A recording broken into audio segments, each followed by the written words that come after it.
Oh boy, it is now time to talk about the movie which helped create the PG-13 rating. Yo, dudes, the Empire's pretty chill. Maybe you could, join it or something.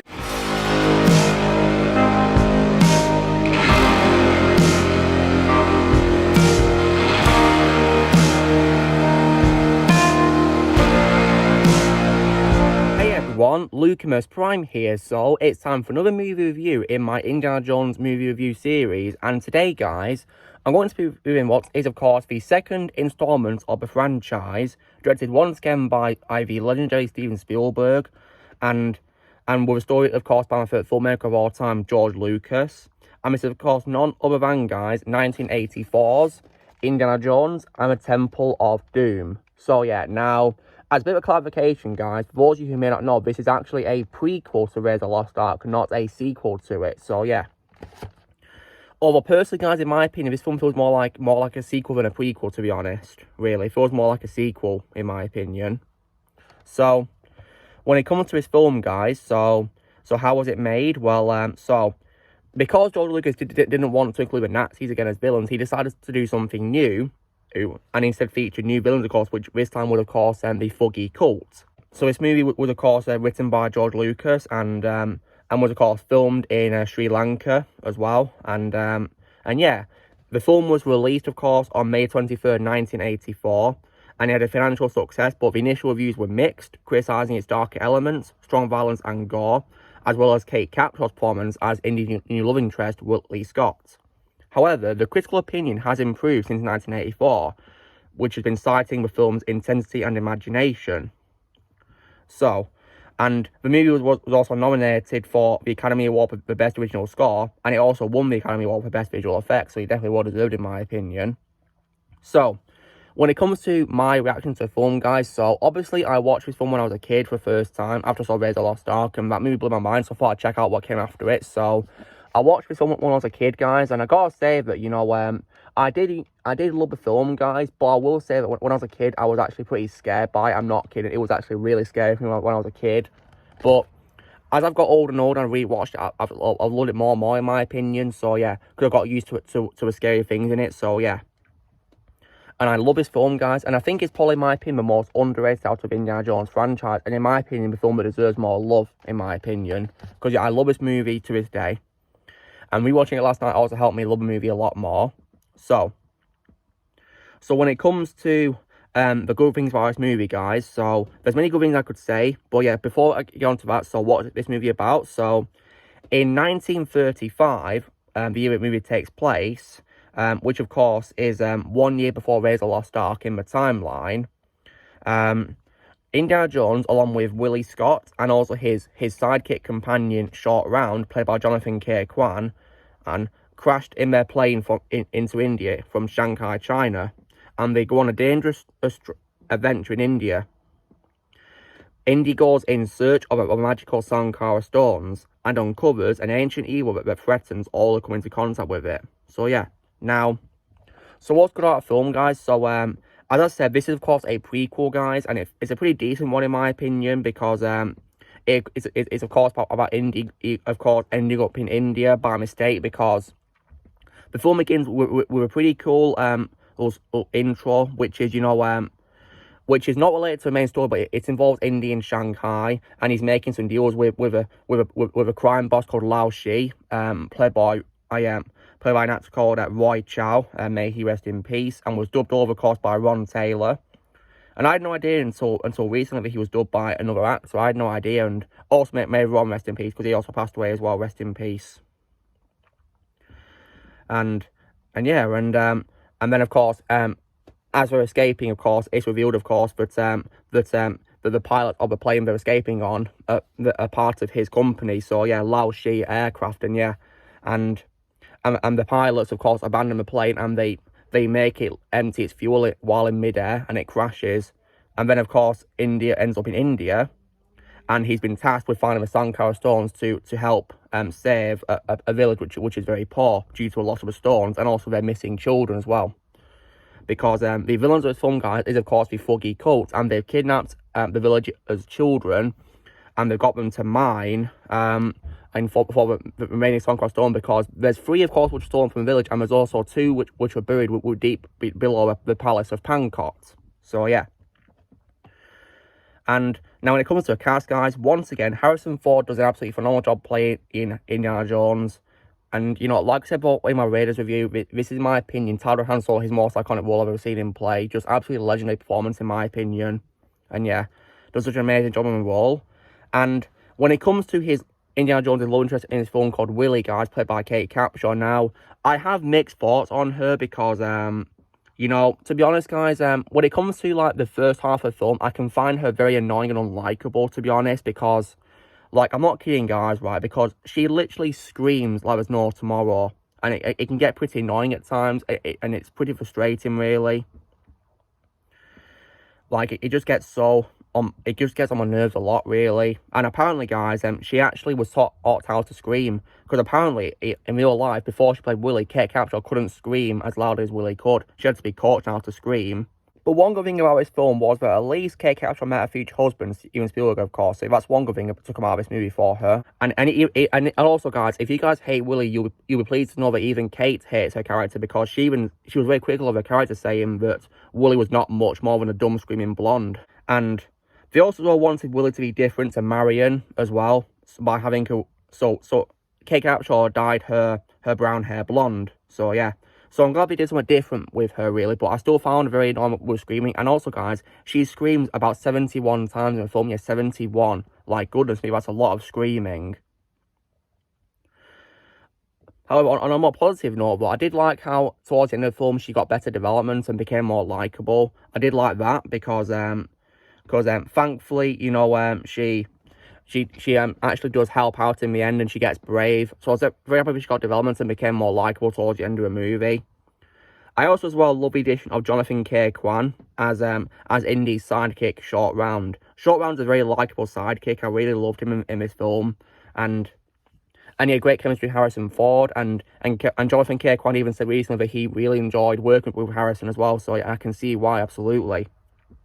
So yeah, and yeah, great supporting character in my opinion, and yeah, really memorable as well.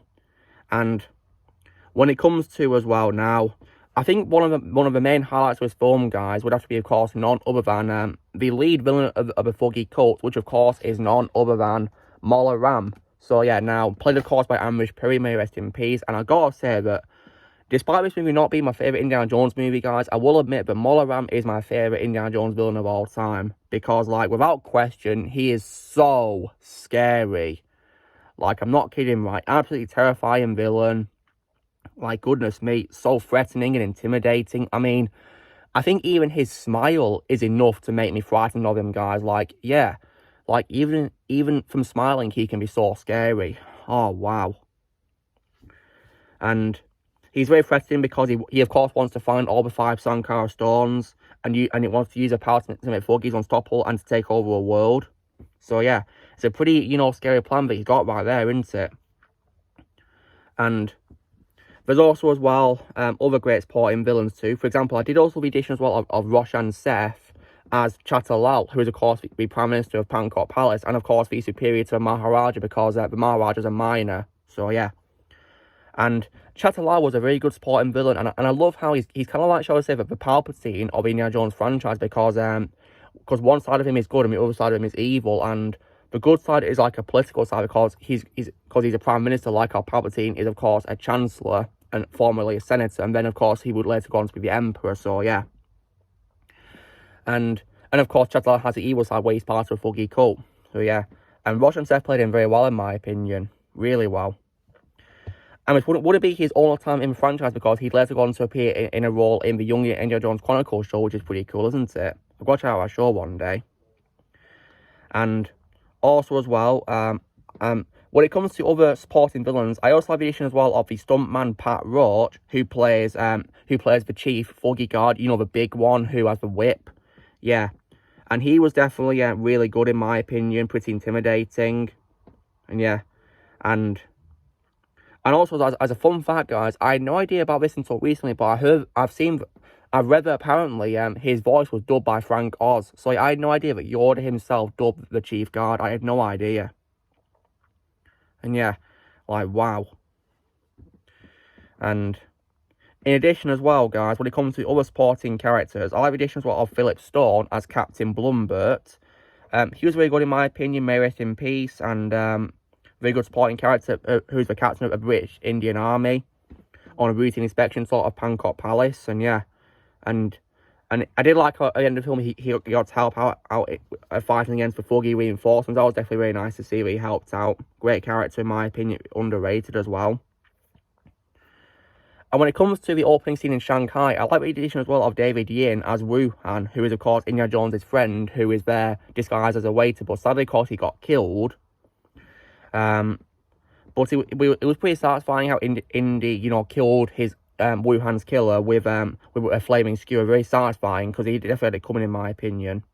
The movie even has pretty cool cameos too, because the character who escorts Indy, Willie and Short Round to their plane to escape is played by Dan Aykroyd, which is pretty awesome. Yeah, I love how he got Dan Aykroyd to have a cameo on this. Pretty awesome. And I think at the airport you can even see Spielberg and Lucas and also other people too, like I believe also I think Frank Marshall, I believe as well, and also Kathleen Kennedy. So yeah.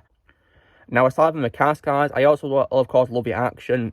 Like with all time, this film is full of great action scenes. It really is, and really great to watch. And for example, the opening fight scene in Shanghai is pretty cool. And as a fun fact, guys, this is a pretty cool reference to Star Wars. But I do love how in the opening scene, guys, the club where the fight takes place is called Club Obi-Wan. Yeah, that's just brilliant. Nice reference to Obi-Wan Kenobi. Brilliant right there. Absolutely. And I wasn't almost Star Wars reference because they also made a reference to Darth Vader as well, because in the scene where Willie's about to sacrifice, when the door opens to reveal the lava pit, you can hear Darth Vader's lightsaber going off. So yeah, pretty cool sound effect choice right there, absolutely.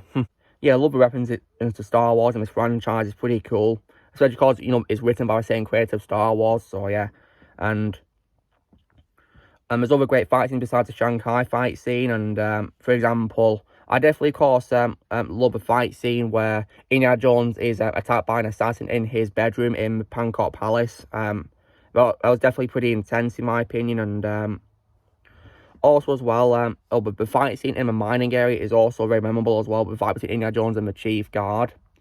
And also as well, I think probably my favourite fight scene in the film, guys, is definitely probably as well the bridge scene, because it's a very intense scene in my opinion, really is. It was done very well in my opinion. And also well, the scene, of course, during the second sacrifice scene, of course, where rescuing Willie from her sacrifice. I'll get into the sacrifice. And other good things which is great is also definitely as well the music composed by my favourite composer of all time, John Williams. Once again, he delivers an amazing soundtrack in my opinion, which is definitely amazing to listen to. As well as we're bringing back his theme for Indiana Jones, he also brought in some new themes. I like his theme for Short Round. Very nice to listen to. And I love how he included lots of, like, you know, new scary music in my opinion. For example, I definitely think his theme for Mola Ram and the Thuggee Court itself is definitely very terrifying, especially with that choir. Goodness me. Yeah, it's really frightening in my opinion to listen to.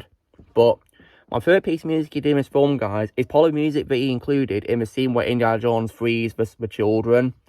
Like, because that scene, guys, is my favourite scene in the film, where Indiana Jones rescues the children. He emerges from the smoke, and yeah, just an amazing scene where he frees them. And yeah, with Willie and Short Round helping him. A fun fact as well, guys, that scene, of course, where Indiana Jones emerges from the smoke as well. Now, my mum saw this movie in the theatres in the 80s, guys, and she said that apparently everyone cheered in that scene, and I could definitely see why, because that's such an iconic moment, it really is. And also as well, other great things as well is, now, when it comes to the intensity of the film, guys, this film has lots of intense moments, in my opinion, it really does. And yeah, and this is, of course, as well, one of the darkest films I've ever seen in my life, it really is. Because as I said, when I watched it when I was a kid, guys, I was pretty scared by it. And this film also includes my phobia, because there's of course a scene where as Indy, Short Round and Willie are travelling, of course, through the temple, or to get to where the courts encounter the Thuggee cult. There's an area which is full of bugs, and yeah, now, and because I've got a phobia of bugs, you know, this is why I can empathise with Willie screaming at the bugs, because I myself hate bugs, and As a fun fact, guys, Kate Capshaw was covered in 2,000 bugs in that scene, so like, goodness me. Yeah. That was definitely, you know, a very scary scene for me because I hate bugs. And yeah, goodness me. And I think that trap scene was also very intense as well, guys. It really was. Like, it leaves my heart pounding, thinking, oh no, are they going to escape or not? What's going to happen? What's going to happen? Thankfully, they do escape, but it's very intense scene. And also as well, one of the reasons why I do love Indiana Jones in this film, guys, as a character is because in the scene where the trap doors are activated and they begin to shut, Indy does attempt to escape through the door which is closing at first, but he stops because he knows he can't leave Short Round behind. And that's what I love about him, because he cares about Short Round. And yeah, I'm very glad that he chose to stay behind for Shorty, because he couldn't leave him behind. Yeah, and so, and also as well, other good things as well is visually it's very good in my opinion, and especially when I watch it on a Blu-ray, it's definitely very stunning. Doesn't look like it's dated or like not very holding up very well. Looks really good in my opinion. And there's also a really cool action-packed scene involving the minecart, which is definitely a very great scene to watch. And in my opinion, for an 80s scene, it's definitely aged pretty well in my opinion, and a very iconic moment in my opinion. And it's also became so popular that it was even, of course, the cause of a ride to be made at Disneyland Paris, which is based on this roller coaster, which is based on the minecarts. Like, it's like a roller coaster based on minecarts, and that's pretty awesome, isn't it? So if I go to Paris one day, I'd love to ride that roller coaster, absolutely.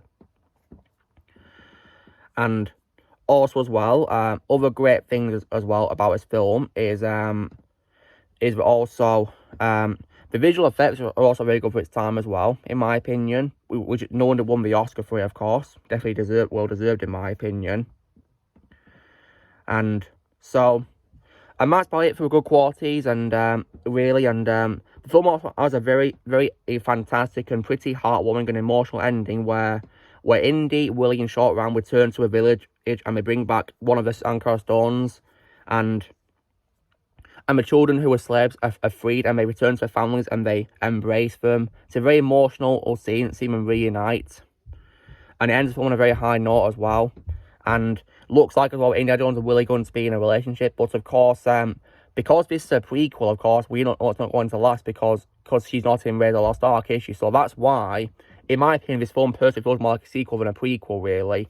Because, yeah, pretty confusing, really. And as well, now, when it comes to things that are really scary, guys, so one scene that definitely really scares me is definitely, of course, the sacrifice scene. Like, I think that's probably the scene which helped birth the PG-13 rating, along with the first Gremlins movie. Because I think that was also rated PG-2, but after complaints, and also Spielberg requesting it, the PG-13 rating was created, so yeah.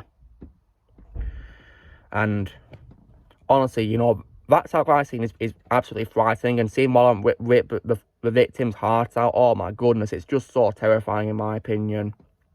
And then the victim being lowered into a large pit of lava, oh my goodness, like, I think symbolically, it literally feels like the gates of hell. That's how it feels, really, because of how scary it is, goodness me. Oh man. And honestly, it's just such a terrifying moment, guys. Whenever I rewatched the film when I was a kid, guys, I had to cover my eyes because I was so scared of it. Like, it was terrifying in my opinion. And another scene also really scared me was also definitely the scene where Indy just goes to that shrine through the forest. That was definitely pretty scary in my opinion. Goodness me, it was pretty frightening. When it comes as well to other scary scenes, there's also, of course, the famous scene, of course, taking place at a banquet, guys. And the food which is being served there is absolutely disgusting in my opinion. Oh my goodness, I'd hate to eat all that food. Oh, goodness me. But I do get a good laugh out of Willie's reaction to the food, though. It is pretty funny. But the food is pretty disgusting, for example, of course, and the baby eels in the boiled snake. Oh, God. And also the beetles, and also as well, the soup with the eyes in it. Oh, my goodness. And then also, of course, as well, the monkey brain pudding. Oh, my goodness. But I can take comfort in knowing that the pudding is actually custard and raspberry sauce. So thank God for that. Yeah, thankfully it wasn't really a brain. It was just, you know, custard. Thank goodness for that. And also as well, when it comes to other scary things as well, you know, I think as well the children in their minds can be pretty disturbing as well. Seeing the children suffering and being whipped, like, it's pretty disturbing, and seeing them being starved as well. It's pretty sad in my opinion. Makes me also feel really bad for the one child who escaped before Indian Willie and Shaw go to Pankot, called out Ranjit, and I felt really bad for him. You know, he looked so skinny and frail. Oh, it was very sad to see, in my opinion. And also other things as well, which are pretty scary, is also in this film, guys. When you become a part of Thuggy cult, you have to drink the blood of Kali, who is a god as they worship, and you enter a trance known as a black sleep, in which you become a mindless slave of them, and Indy does unfortunately become one of the slaves, and the scene where he's in that room full of candles is pretty disturbing to see, and you feel really bad for him. Harrison did a very good job showing him suffering as he transformed, and I gotta say that when he did transform, he definitely did look very evil. Goodness me. He did a very good job briefly portraying Indy as a villain. Wow. And another detail that I also noticed was Willie actually foreshadowed Indy being a slave, because she says to him in her bedroom that he might be her palace slave. So yeah, oh dear, foreshadowing right there. But the scene where Short Round brings him back was definitely, you know, great to see, though, I will say that. Good to see him come back to us, and I love also how he wins at Shorty, you know. Yeah, that was definitely great to see. And Willie's sacrifice scene where she nearly gets put into a lava pit is also pretty scary too as well. Really scary. But thankfully, of course, she gets saved. And I think he was in that scene where she finally got better as well, and more likeable as well. And she became braver. And yeah. And also as well, when it comes to supporting characters, I also like the addition as well of Raj Singh as a Maharaja called Zalim Singh, who was dubbed by an voice actress called Katie Lee. He was really good as a Maharaja, in my opinion. And yeah, really good.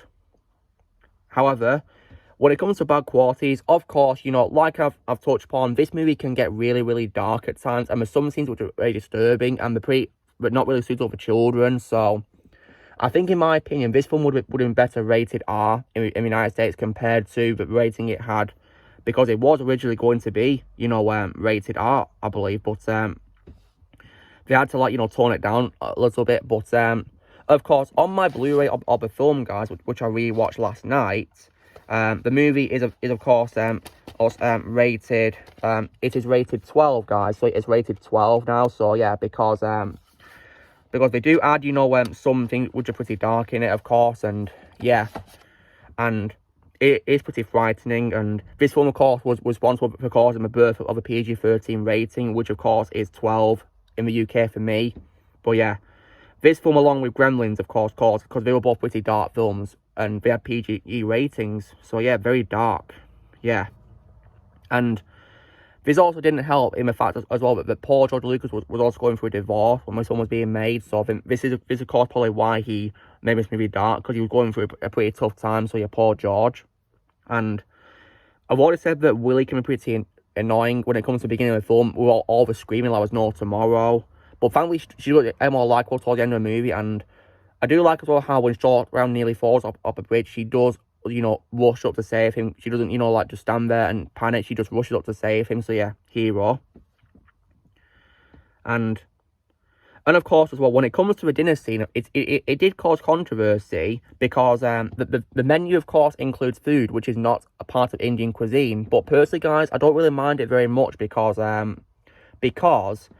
by including food which is not part of Indian cuisine, it basically foreshadows that the people of Pankot Palace are actually evil. So I do like that, how they foreshadow they're evil by giving them pretty disgusting food which is not part of Indian cuisine. So that would make sense, in my opinion. And I've also said as well that this movie does feel more like a sequel than a prequel, and one reason why is because the reason why this could be a prequel is because in this movie, Indiana Jones is not interested in looking for the Ark of the Covenant just yet. But even so, though, this feels more like a sequel, to be honest, in my opinion, because it doesn't really feel much like a prequel, in my opinion, per se. But the problem is, it causes a bit of a plot hole with Raiders of the Lost Ark, because in Raiders, Indy tells Brody that he doesn't believe in magic yet. In this film, which is supposed to be a year before Raiders, he witnesses magic happening. So yeah, it makes no sense how this can be a prequel, because yeah, honestly, I just wish this could be a sequel, guys, to be honest, because it feels more like that than a prequel, in my opinion. But nonetheless, though, guys, while I do think it's weaker than the first movie, and of course the third movie, which I'll be reviewing next week, I still think this movie is an underrated movie, which in my opinion deserves more love.